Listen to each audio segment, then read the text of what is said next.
Okay, so now we're going to talk about a very important concept in calculus. So you'll see this pop up over and over again. It's the difference quotient, which everything on this page you have seen before, right?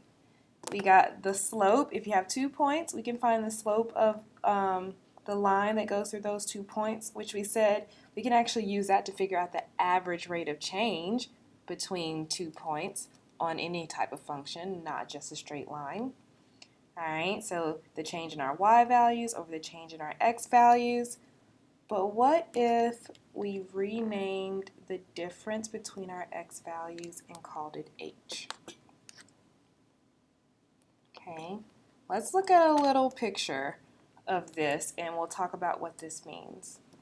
Alright, so I'm going to draw over here because I know I'll have enough space if I do that.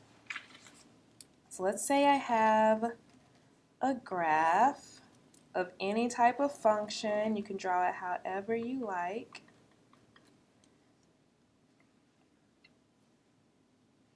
And let's say I have x1, and let's say I have x2.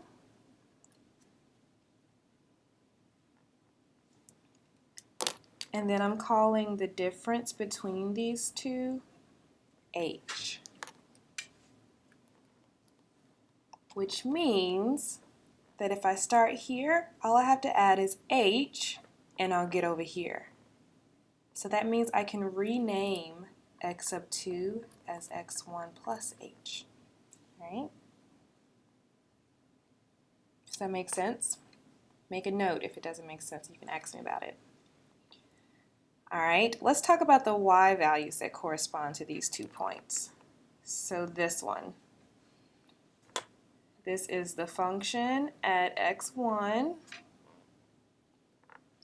And then up here, I may have to extend this higher. This is the function at x1 plus h. Or you can call it x2.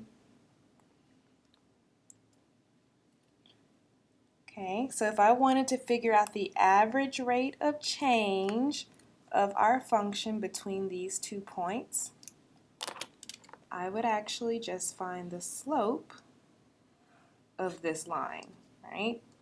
So take the y values, subtract, divide by the x values, subtract. And that's exactly what we have here.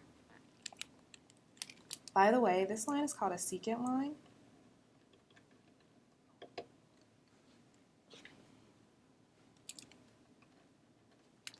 And the slope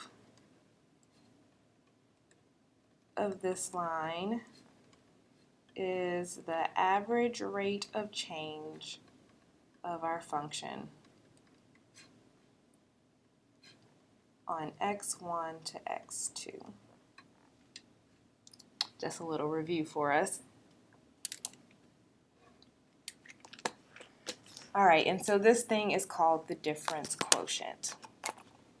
Okay, so let's talk about how we're going to use this in our class.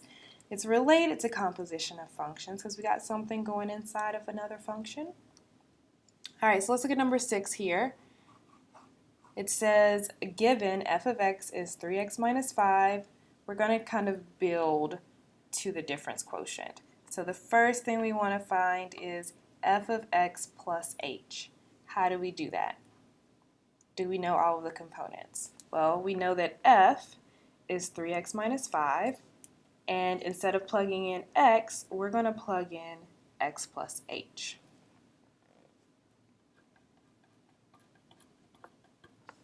Okay, so instead of x, I'm using x plus h minus 5, and that's it. That's the difference quotient. I'm sorry, that is this first part of the difference quotient. Next, for part B, we do want to find the difference quotient. All right, so we want to find, I'm going to rewrite it, f of x plus h minus f of x all over h. So let's plug in the pieces here and simplify as much as we can. So first I'm going to plug in f of x plus h, which we found up here.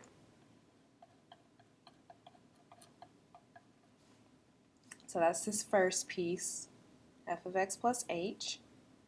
Then I'm going to subtract f of x, which was given to us in the problem.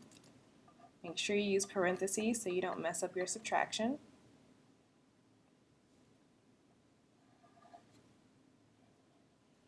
And then we're dividing by h. Okay, all right, it looks messy, but it should work out nicely for us. So let's simplify this. So the first thing I'm going to do is I'm going to distribute this 3, and I'm also going to distribute this negative.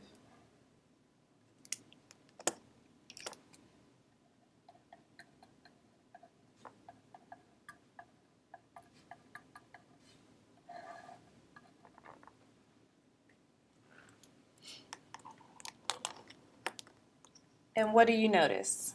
Well, I have a -5 and a +5. That equals 0.